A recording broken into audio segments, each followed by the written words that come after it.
The chamber of the Galactic Grand Court of Jurisprudence was the size of a city stadium, but it felt even larger. Its obsidian walls curved upward in smooth arcs, lit by golden streams of light that shimmered down like waterfalls from the vaulted ceiling. Thousands of representatives sat in tiered rows that spiraled upward, a living ocean of eyes, tentacles, crystals, wings, and other appendages, all focused on the single figure standing in the center. That figure was Ambassador Zara Leeton of Earth. She stood barely 5.5 feet tall, her copper-colored hair tied tightly back, her black suit sharp against the shining floor. To the crowd of alien dignitaries, she looked fragile, insignificant, a creature made of soft skin and bone, representing a world considered backward, even laughable. Yet she held herself with an unnatural stillness, her voice calm when she spoke. "Honorable judges of the Confederation," she said, "I thank you for the chance to speak before this court. Today, I stand not just for Earth's 9.8 billion humans, but for every living thing on our planet. I stand to argue against the destruction of my world." A ripple of laughter moved through the amphitheater, a sound like thunder mixed with clicking mandibles and electronic chimes. The idea seemed absurd. The Confederation had already approved the construction of a quantum transit route, a colossal space-time tunnel that would cut travel between galaxies by more than half. Unfortunately, Earth's solar system sat directly in the path. The plan was to erase it. At the high bench, Judge Vortic of the Septuplet Nebula Cluster raised his long, tendrilled hands for silence. His voice carried like a storm across the chamber. "Order, order in the court. The human will be heard as guaranteed under Statute 7293b. Zara looked up at him, her green eyes steady. Judge Vortic studied her carefully. He had presided over thousands of cases in his 3 centuries of service, but never had he felt such a strange mix of curiosity and, was it respect? No, he told himself. Amusement, nothing more. Beside him, Judge PX Narda, a crystalline being whose body refracted the chamber lights into dazzling patterns, leaned close. "Is this not the most entertaining case we've seen in centuries?" her chiming voice whispered. "A primitive mammal thinking she can stop a unanimous vote of the Security Council. Delightful audacity." Vortic's crests flickered in agreement, though deep inside he felt something shift. From a hovering platform, the chief prosecutor, Dren Tor, rippled with contempt. His gelatinous body undulated as he rose to speak. "Your Eminences, the human speaks bravely, but Earth is irrelevant. A mudball of limited resources and a violent species addicted to trivial distractions. Their destruction will benefit billions of other civilizations. That is progress." Another rumble of laughter echoed. Some alien representatives beat their appendages in applause. Zara's face turned red, embarrassment, anger, perhaps both, but her voice did not waver. "With respect, prosecutor, you are wrong. Your survey of Earth lasted 6 hours. 6 hours to judge an entire world? You landed in our deserts, spoke to no one, and declared us barren. That violates the Sentient Species Protection Act, Article 42. Drentor's translucent body pulsed darker, a sign of irritation. She omits subsection 115.3, which grants exception for projects of Class 1 galactic importance. The transit route is such a project. It will reduce travel time between the Andromeda and Milky Way galaxies by 78%. Billions will benefit. What is one insignificant planet against such progress? The audience roared with approving whistles and pheromone scents. Judge Vortic inhaled deeply, savoring the smell of consensus. Yet he noticed something else. Zara did not flinch. Her hands curled into fists, but her voice grew stronger. You claim humans are violent and wasteful. Yes, we have flaws. But we also create art, music, medicine, and philosophy. We solve problems in ways others cannot. We are not merely destructive. We are builders, dreamers. A crystalline laugh rang from the far benches. Dreamers? Mocked Representative Ubach of the Aquatic Union. When my people were still swimming in our primordial seas, we achieved interstellar travel. What have you humans done? Zara's lips curved into a faint, dangerous smile. More than you think. Let me present Exhibit A. She tapped a small device at her waist. A hologram blossomed into the air, a tiny golden spacecraft drifting among the stars. This is Voyager 1, launched in 1977. It has left our solar system, carrying sounds and images of Earth into interstellar space. Primitive, yes, but by definition, interstellar. The chamber buzzed. Even Judge Vortic leaned forward. Prosecutor Drentor's gelatinous surface quivered. Pathetic. A lump of metal. It would take 40,000 years to reach the nearest star.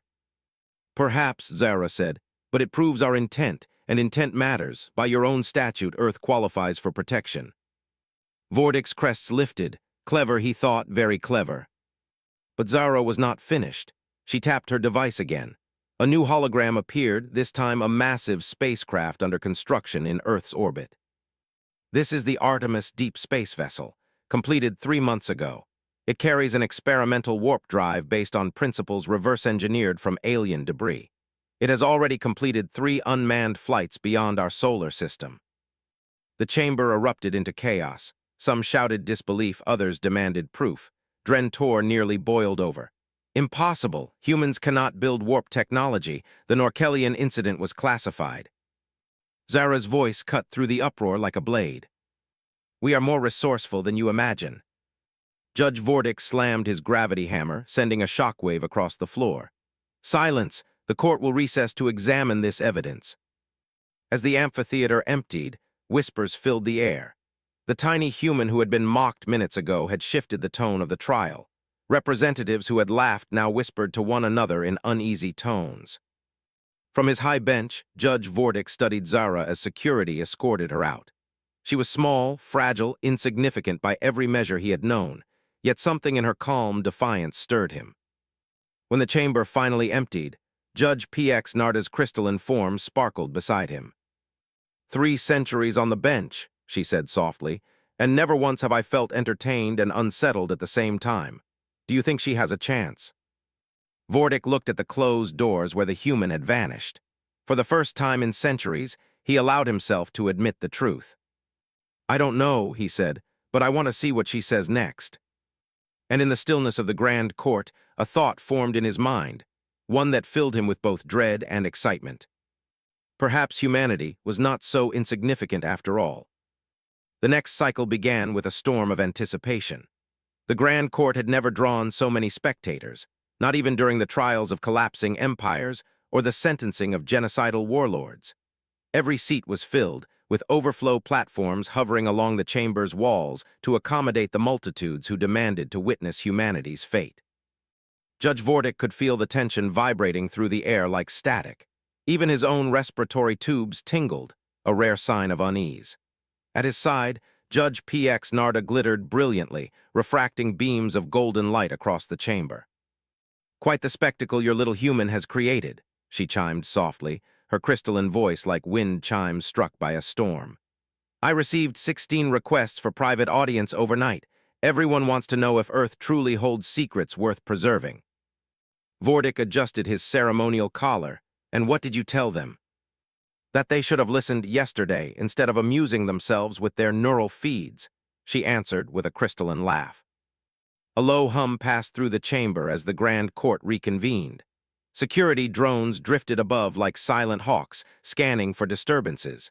The great doors at the base of the chamber opened, and Ambassador Zara Leeton stepped forward. Today she looked different. Her copper hair was tied back in a tighter knot, her black suit sharper, the thin white pinstripes giving her a new air of authority. She walked with more confidence, her small frame radiating defiance. Judge Vortic struck his gravity hammer. The Grand Court of Galactic Jurisprudence is in session. We reconvene to examine the evidence presented by Earth's ambassador. Chief Science Officer Zelvarik will report. A tall, many-eyed alien floated forward on a gravity disk. His name was Dr. Zelvarik, and he was considered one of the brightest scientific minds in the Confederation. His 8 eyes blinked in sequence, a sign of careful mental organization. After thorough analysis, Zelvarik began, his melodic whistles translated into words by the court systems, we confirm that the Artemis vessel exists. It has indeed left the human solar system and returned with data. Gasps and murmurs rippled through the amphitheater. However, Zelvarik continued, raising a tentacle-like appendage, the technology is experimental and unstable, hardly reliable interstellar travel. It is a beginning, yes, but far from true capability.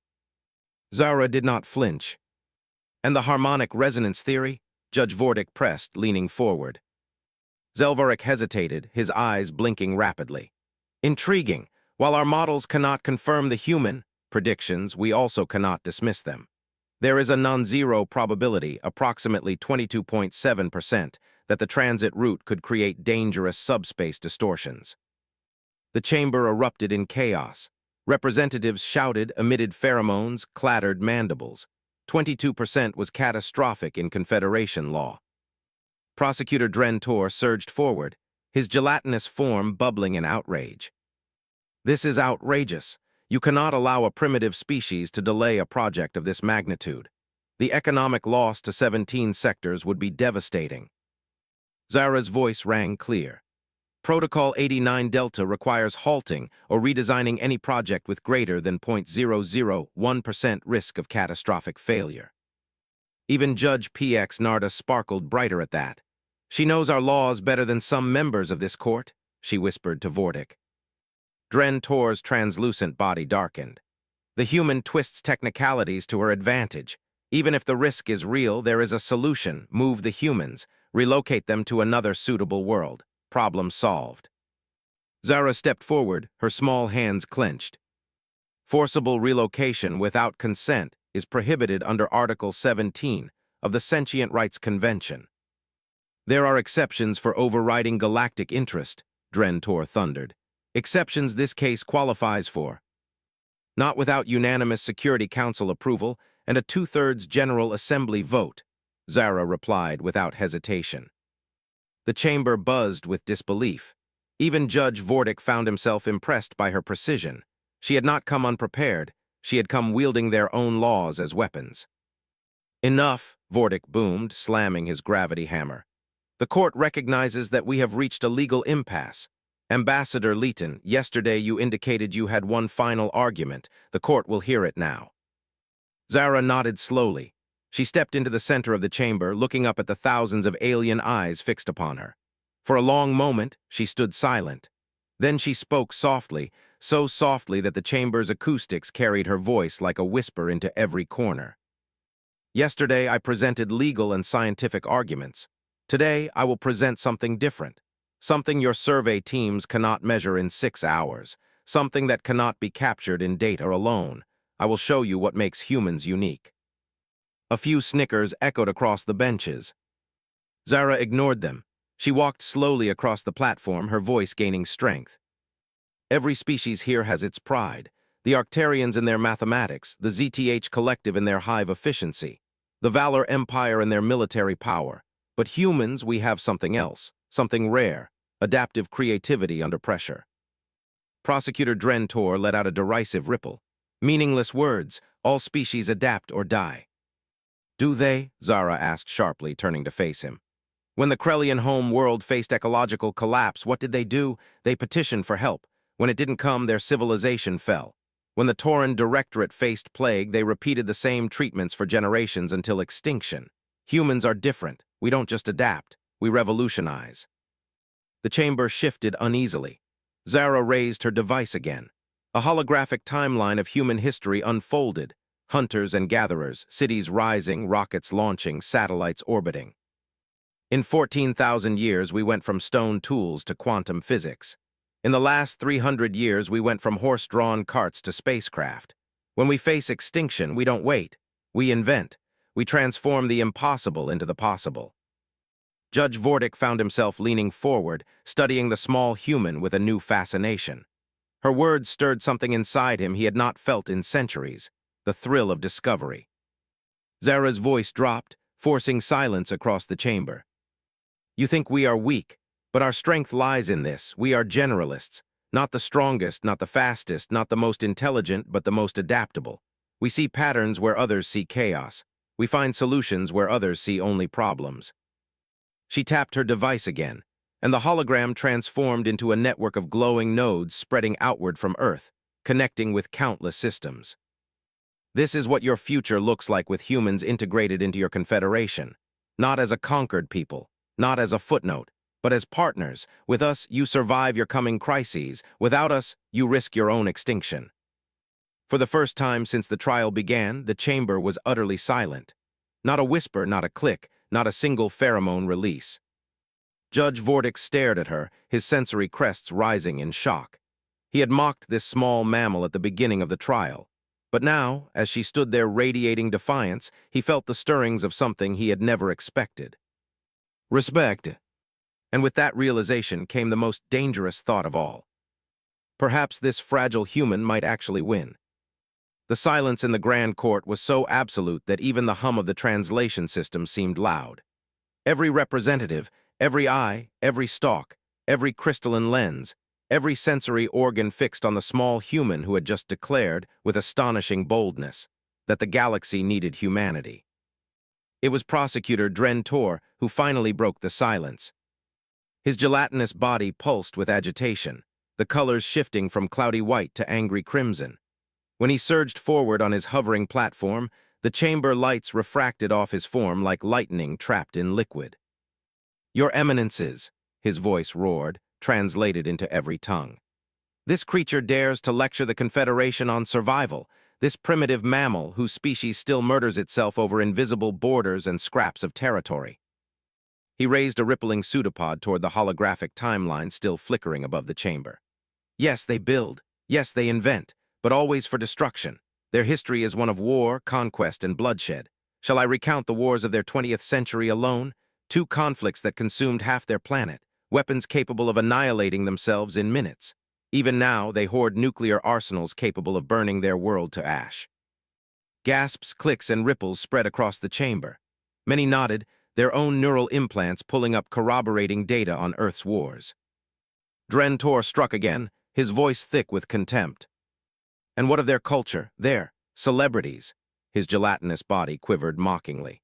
"Entire economies built on the worship of performers who toss inflated animal skins, entire populations obsessed with the trivial lives of entertainers while billions suffer hunger and poverty.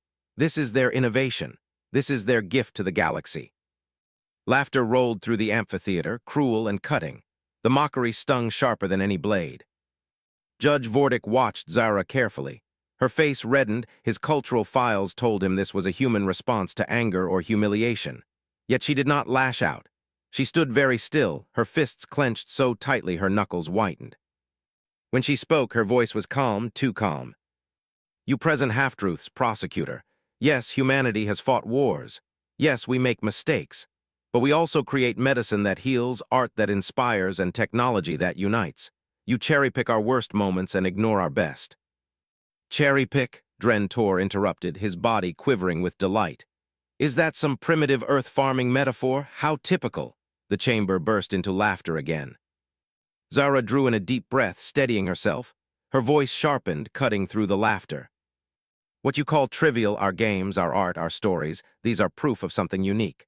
Proof that even in struggle, even in chaos, we create meaning. We don't just survive, we live." The laughter died down. Some representatives shifted uncomfortably. Others leaned forward, curious despite themselves. Judge PX Narda's crystalline body shimmered beside Vortic. She whispered, her voice like glass bells. "Do you feel it? The chamber's mood shifting like crystal under heat. She bends it almost without force." But Dren Tor wasn't finished. His gelatinous body trembled with fury. "Enough of your sentimental nonsense. The Confederation cannot risk billions of lives and credits on feelings. Show us more than words, human. Show us proof." Zara's eyes glinted. She tapped her device again, the hologram shifted. Now it displayed mathematical diagrams, elegant, alien, yet unmistakably precise. Complex equations spiraled across the chamber in golden light. "This," she said, her voice steady, "is the harmonic resonance theory. My people discovered it while analyzing the dark matter clouds surrounding our system. It shows that the proposed quantum transit route will not just endanger Earth. It risks destabilizing the very fabric of spacetime across this sector." Gasps spread through the audience. The equations shimmered, strange yet undeniable. Chief Science Officer Zelvarik surged forward, his 8 eyes blinking furiously as he scanned the holograms. His melodic whistles came rapidly, almost frantic.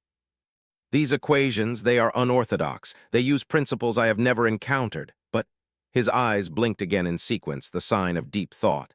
"I cannot dismiss them. If correct, the danger is real." Chaos erupted. Representatives shouted, demanded clarifications, flared pheromones of alarm. Judge Vortic slammed his gravity hammer. Order, the chamber will come to order. Yet even as silence reluctantly returned, Vortic's own crests were trembling. He, too, had glimpsed the equations. They were unfamiliar, primitive in their notation, and yet there was something new there. Something the Confederation's brightest minds had overlooked. Dren-Tor darkened nearly black with fury. This is a trick, a manipulation. These equations are meaningless scratches. Zara turned, meeting his fury with a calm that shook Vortic to his core. Meaningless? Then why is your chief science officer unable to dismiss them? All eyes turned to Zelvarik. His tentacles shifted uncomfortably. The probability of catastrophic failure if her models hold could be significant. The word hung in the chamber like a guillotine. Judge PX Narda's crystalline voice whispered, audible only to Vortic. 3 centuries I have sat on this bench, and never once have I seen the great prosecutor cornered by a mammal. Vortic said nothing. His respiratory tubes tingled again. Respect, curiosity, something more dangerous still. At the center of the chamber, Zara took a step forward, her voice low but carrying to every ear. You think we are primitive, you think we are weak, but in your arrogance you overlook the very thing that could save you. Humanity doesn't think like you. We find solutions where you see none. We survive where others fall. That is why Earth must be spared. The chamber was silent again. Not with mockery this time, but with a growing unease, the sense that perhaps this tiny, fragile creature was right. Judge Vortic pounded his gravity hammer once more. The court will recess for 1 standard cycle to verify this new evidence. Ambassador Leighton will remain available for questioning. This session is adjourned. The amphitheater erupted into frantic conversation as the representatives filed out. Zara remained in the center, still and composed, until security moved to escort her away. For a moment she glanced upward, her eyes locking with Judge Vortic. Against all instinct, he did not look away. In that single look, he felt the weight of something dangerous. This human was not pleading for mercy. She was daring the galaxy to underestimate her. And for the first time in centuries, Vortic realized he was afraid. The next cycle began under a sky lit with anticipation. Even outside the Grand Court, the plazas of Heliarch Prime buzzed with thousands of beings gathered around hollow projectors, desperate to watch the proceedings. The humans' trial had spread through the Confederation like wildfire. Entire sectors paused commerce, fleets delayed missions, universities suspended lectures, all to see if one fragile world could halt the might of galactic progress. Inside the court, the atmosphere pulsed with tension.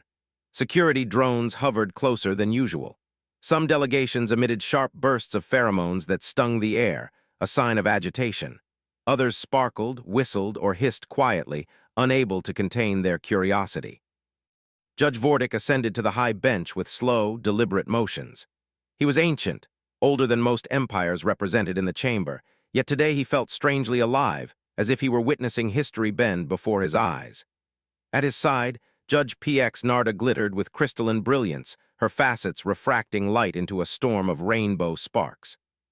The Grand Court of Galactic Jurisprudence is now in session, Vortic announced, his voice booming across the chamber. We reconvene to consider the evidence of Earth's ambassador and the counter-arguments of the prosecution. Zara Leighton entered through the great doors. She walked with quiet authority, her shoulders squared, her strange copper hair drawn back tightly. The whispers that rippled through the chamber were different now, less mocking, more wary. Prosecutor Dren-Tor surged forward, his gelatinous form already pulsing with agitation. Your Eminences, we waste precious cycles entertaining the illusions of a primitive species. Even if her equations are not outright fabrications, they are untested, riddled with assumptions, and wholly unreliable. We cannot delay a project of this magnitude on such flimsy grounds. The audience rumbled with approval. For a moment, it seemed as if the tide had shifted back against Earth. Then Chief Science Officer Zelvarik floated forward, his 8 eyes blinking rapidly in sequence. Flimsy though they may appear, the humans' models cannot be dismissed outright. There is a 22.7% chance her predictions are correct. That exceeds the safety thresholds of Protocol 89 Delta by several orders of magnitude. The audience erupted into chaos. Vortic slammed his gravity hammer. Silence, the chamber will respect the rule of law. Dren-Tor's body boiled crimson. This is madness. Billions will benefit from the transit route. Are we to discard progress for the sake of one insignificant world? Move the humans, relocate them to another sector. It is efficient, clean, and lawful. Zara's voice rang across the chamber. Forcible relocation without consent is forbidden under Article 17, Paragraph 3 of the Sentient Rights Convention. You do not have Security Council unanimity. You do not have Assembly majority. To proceed would be illegal. The chamber buzzed with uneasy murmurs. Vortic felt his crests lift again. This tiny human was not merely surviving the trial. She was dismantling it, one statute at a time. Judge PX Narda's crystalline form glittered. "We are at an impasse," she said, her voice like breaking glass. "The law demands caution, the law demands protection, but the law also recognizes necessity. What path remains, Judge Vortic?"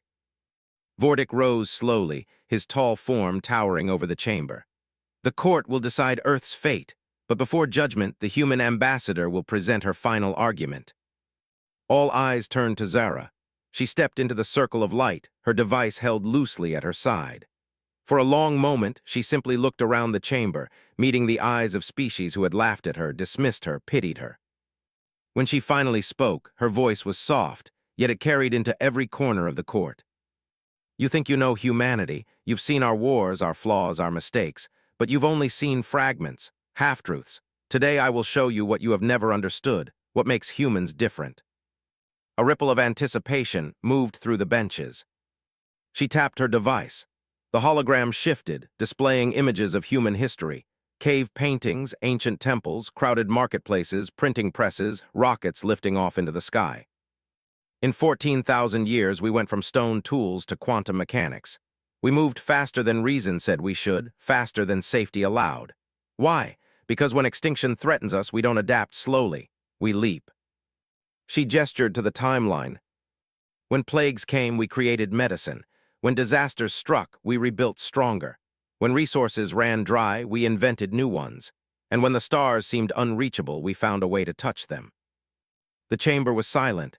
Even Dren Tor's gelatinous body stilled. Zara took a step closer to the judge's bench. Her voice grew firm, passionate. "You wonder how we built the Artemis vessel so quickly, how we created warp technology from scraps of alien debris. Because that is what humans do. We see, we learn, we transform. We make the impossible possible." Judge Vortic realized he was leaning forward, his respiratory tubes trembling with the unfamiliar sensation of anticipation. Zara raised her hand, and the hologram shifted again. This time it displayed a vast network of nodes spreading across the galaxy. "This is a projection. It shows what happens if humanity is given a century of proper integration into the Confederation. We don't just survive, we thrive, we innovate. We contribute solutions to problems your own scientists have failed to solve for millennia. Energy crises, communication delays, wars at the galactic rim. We can help solve them all." A profound silence filled the chamber. Then Zara delivered her final blow. "You face threats you cannot defeat alone, the void-born invasion, the silicon plague, the dimensional collapse at the Hawking threshold. You think Earth is insignificant? No, Earth is your chance at survival. Destroy us and you don't just lose humanity, you lose your future." Her words hung in the air like thunder that refused to fade. For a moment, no one dared to speak. Then the voice of Supreme Chancellor Gall Ranks rumbled from the highest platform. His towering form leaned forward, 6 sensory stalks quivering with interest. "These are bold claims, human. What evidence can you provide beyond words and projections?" Zara met his gaze without fear. "I have already provided it. The Artemis vessel, the harmonic resonance theory, proof that even with limited resources, humanity achieves what you consider impossible. Imagine what we could do with access to your knowledge and technology." The Chancellor's stalks vibrated in deep thought. The chamber held its breath. Finally, Judge Vortic rose, his voice booming.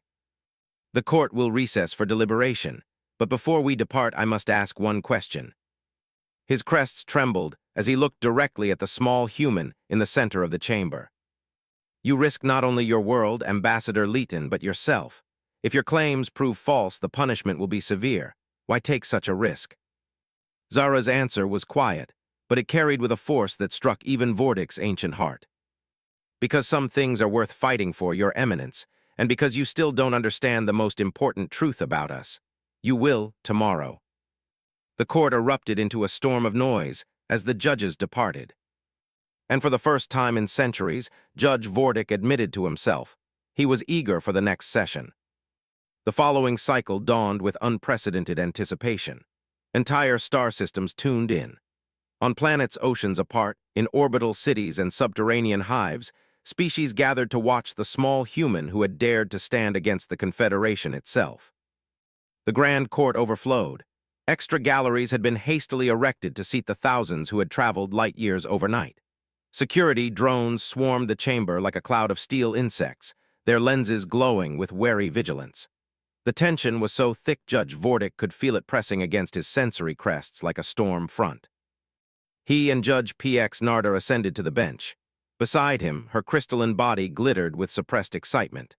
"Who would have thought," she whispered, her voice like soft bells, "that a doomed mammal would transform the galaxy's greatest court into a theater of wonder?"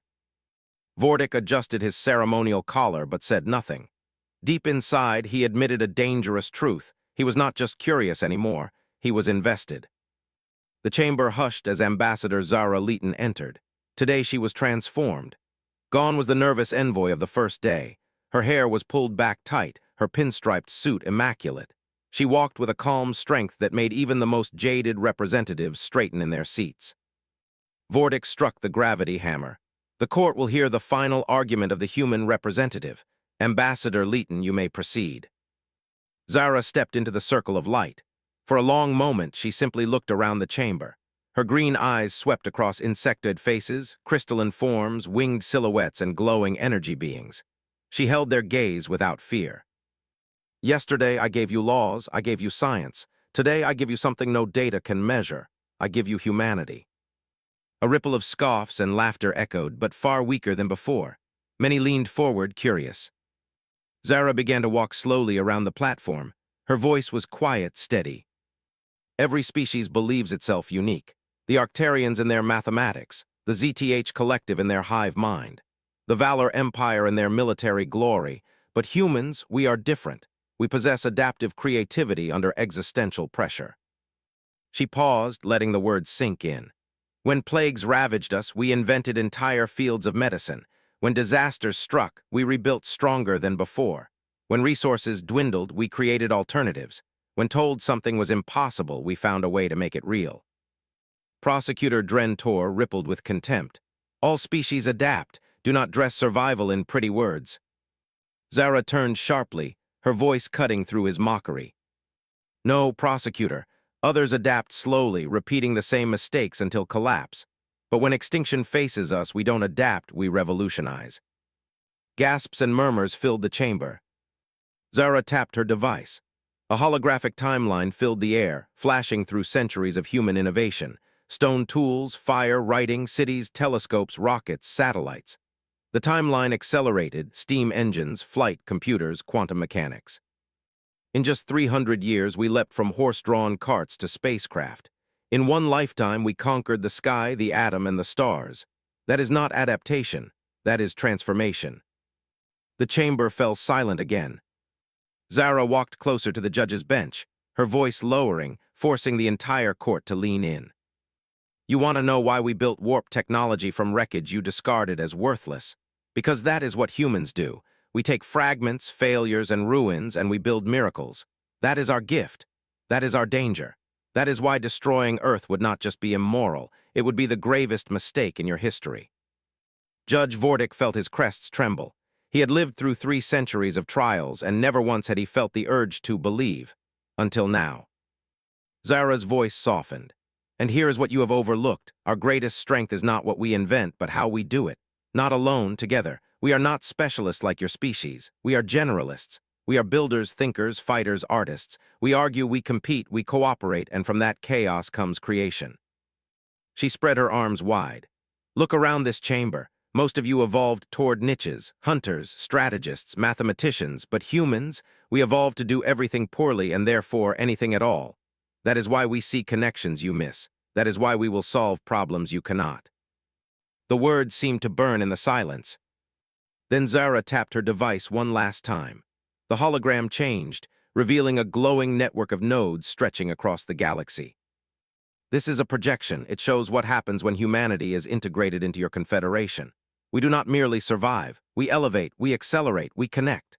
Within a century, our innovation reshapes your future. Energy crises solved. Communication across dimensions. Military strategies to repel the Voidborn. All of it possible, all of it waiting. Her voice rose, filling the vast chamber with a fire that shook even Vortic's ancient bones. You need humans, not because we beg for mercy, not because we plead for compassion, but because without us you will not survive what comes. We are not your burden, we are your chance. The chamber was utterly silent. Even Prosecutor Dren Tor's gelatinous body quivered without words. Supreme Chancellor Gaul ranks finally rose, his immense body casting a shadow across half the amphitheater. His voice rumbled like grinding stone. Human, these are extraordinary claims. Do you truly expect us to gamble the fate of billions on your promises? Zara met his gaze. No gamble, Chancellor, a test. 1 year, send a proper observation team to Earth, not a 6-hour survey. Watch us. Learn from us. See for yourselves what we can do. If we fail, we accept relocation, no protest, no resistance, but give us the chance to prove the truth. A storm of murmurs filled the chamber. 1 year. A single cycle in galactic terms, barely a blink, yet the weight of it felt enormous. Judge Vortic pounded his gravity hammer, the echo reverberating off the polished walls. The court will recess for deliberation. The chamber exploded with sound, arguments, protests, shouts, pheromones filling the air like a storm. As Zara was escorted away, she glanced up at the judge's bench. Her gaze met Vortic's once more, steady, unwavering. And in that moment, Vortic felt something stir within him that he had not felt in 3 centuries on the bench. Hope. The judge's chamber was sealed against sound, but the roar of the amphitheater still echoed faintly through the walls. It was as if the entire galaxy leaned against the doors, waiting for the verdict. Judge Vortic sat in silence, his long tendrils folded, his sensory crests trembling. He had presided over executions, over planetary relocations, over wars decided by law, yet never had he felt this unsettled. PX Narda's crystalline body refracted dim light across the chamber. The human is bold, she chimed softly, her harmonics tinged with unease. But boldness is not law. What say you, Vortic? He inhaled deeply, his respiratory tubes whistling. I say the law binds us more tightly than our own pride. Protocol 89 Delta cannot be ignored, neither can Article 17. She has cornered us. Another judge, a massive being of living vapor, hissed. Cornered us with sentiment and trickery. This is precedent we cannot allow. If we yield to one small world, every primitive race will demand the same indulgence. PX Narda's facets glittered coldly. Perhaps, or perhaps they will see what it takes to stand against us and most will fail. This human, though, she has not failed yet. The chamber hummed with disagreement. Some judges argued for relocation, others for delay, still others for immediate destruction. Yet as hours passed, one truth became clear. The human had planted doubt. Finally, Vortic raised his hands. Enough, we must decide. Shall Earth be destroyed, relocated, or granted the observation period requested? The vote was cast. The decision was unanimous, a word Vortic had not heard in centuries. When the judges returned to the Grand Court, the amphitheater fell silent. Tens of thousands of eyes and sensory stalks followed their every motion. Even the air felt taut, as if it might shatter under the weight of anticipation. Judge Vortic rose, towering above the chamber. His voice thundered across the walls. The Grand Court has deliberated. By unanimous decision, Earth shall not be destroyed. Instead, a 1-year observation period will be granted. During this time, a joint team of Confederation representatives will assess Earth's capabilities and potential for membership. The transit route shall be delayed pending redesign to avoid Earth's annihilation. This is the judgment of the court. The chamber erupted. Some delegations howled in outrage, their appendages slamming against the benches. Others cheered, releasing pheromones of celebration. Some simply sat in shock, unable to process what had just occurred. Zara Leeton stood motionless in the circle of light. Her fists unclenched slowly, her breath leaving her in a steady exhale. For the first time since the trial began, her lips curved into a small smile. Prosecutor Dren Tor pulsed black with fury. He surged forward, trembling with suppressed rage. This is folly, madness. You doom billions for one primitive mudball. Judge PX Narda struck her crystalline hand against the bench, the sound like a blade against glass. Silence, prosecutor, the court has spoken. Dren Tor quivered, but he obeyed. His form lightened slowly, reluctantly, into a sullen gray. Vortic's voice rang once more. Ambassador Leeton of Earth, you have been granted one cycle to prove your claims. Fail, and Earth will submit to relocation without protest. Succeed, and your species may yet find its place among the stars. For the first time, Zara bowed her head. On behalf of humanity, I accept, and I promise we will not fail. Outside the court, chaos reigned. News feeds across the galaxy blazed with the decision. On distant worlds, billions debated furiously, some calling it lunacy, others calling it justice. Entire markets swung wildly, transit companies screaming at the delay, refugee groups praising the precedent. On Earth, billions watched from every continent. In crowded cities, in quiet villages, in orbiting stations, humans wept, cheered, and prayed. For the first time in history, the entire species shared one moment of fragile hope. Back in the quiet hall behind the court, Judge Vortic walked slowly beside PX Narda. His crests tingled with a sensation he could barely name. 3 centuries on the bench, he said softly, and I have never once felt doubt after a verdict, until today. PX Narda's crystalline body pulsed with faint light. Doubt is dangerous, Vortic, but perhaps necessary. Tell me, do you truly believe this human can deliver on her promises? Vortic hesitated. He remembered her defiant gaze, her quiet confidence, her words that rang sharper than any law he had ever enforced. He remembered the stir in his ancient chest, the whisper of hope he had almost forgotten how to feel. Finally he spoke. I do not know, but for the first time in centuries, I want to believe. Later, as Zara prepared to leave the court under heavy escort, Dren Tor oozed into her path. His form quivered with dark amusement now, not rage. Enjoy your victory, human, he said, his voice low and venomous. You think you've won something. You've only delayed the inevitable. My observation teams will dissect your world piece by piece. And when you fail, and you will fail, I will personally oversee the relocation of your people. Your defiance will have bought nothing but despair. Zara met his threat with calm eyes. Then you have nothing to fear, prosecutor, because if we truly are as weak as you say, your report will prove it. But if we're not, she let the silence linger, a blade unspoken. Then you'll finally understand what it means to underestimate humanity. Dren Tor's body rippled, uncertain for the first time. Then he recoiled and oozed away into the shadows. That night, as the stars burned over Heliarch Prime, Zara sat alone in the small chamber given to her. Her body ached, her nerves frayed, yet her spirit blazed with quiet fire. She whispered into the empty room, not to herself, but to the billions watching from afar. 1 year, that's all we need, just 1 year to show them who we are. Her eyes closed, and for the first time since leaving Earth, she allowed herself a moment of rest. In the judge's quarters, Vortic could not sleep. He stood by the great window, staring at the galaxy beyond, his mind echoing with her words. Perhaps, he thought, just perhaps, the galaxy's future was not in the hands of the mighty, but in the hands of the fragile. And that thought unsettled him more than any verdict he had ever delivered. The announcement shook the galaxy. For the first time in Confederation history, a primitive world had been granted provisional status and spared destruction. News feeds buzzed with outrage, awe, and disbelief. Some called it weakness, others called it justice. For humanity, it was a fragile thread of hope. 1 year, a single cycle to prove themselves worthy. Arrival of the observers. The skies above Earth shimmered weeks later as Confederation observation ships descended.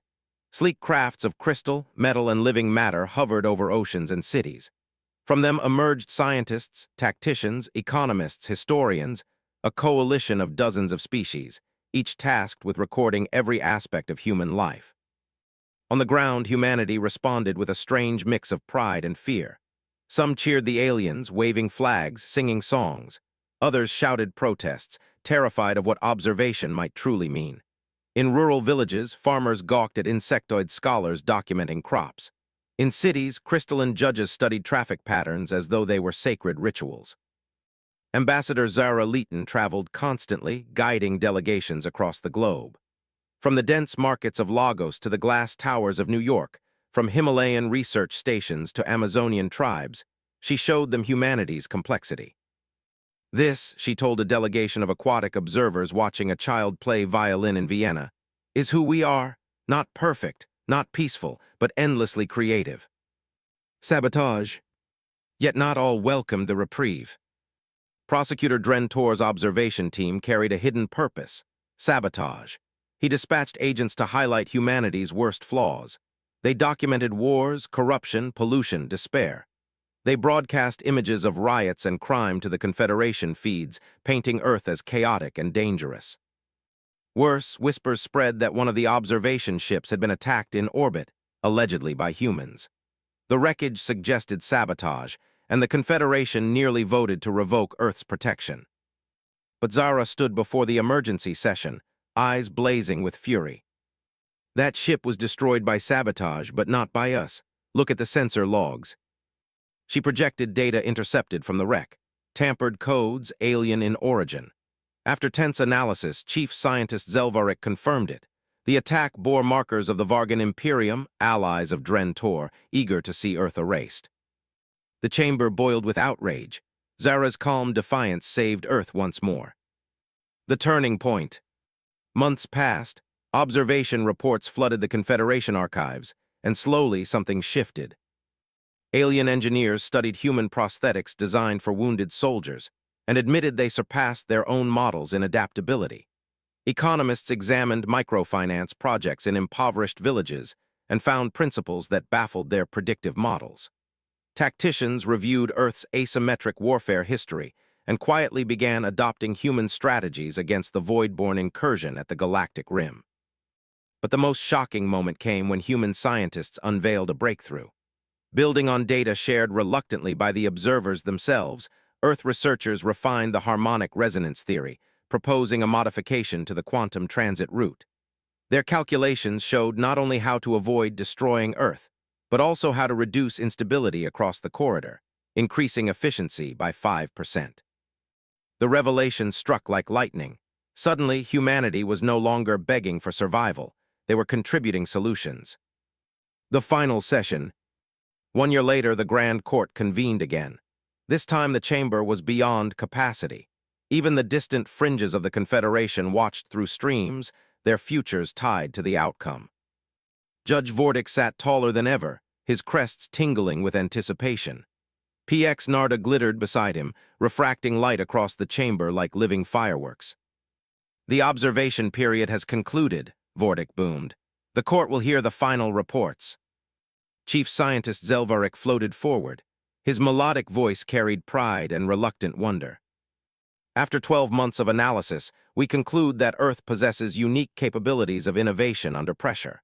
Their breakthroughs in medicine, energy, and transit theory demonstrate contributions to galactic progress beyond expectation. I recommend provisional membership continue.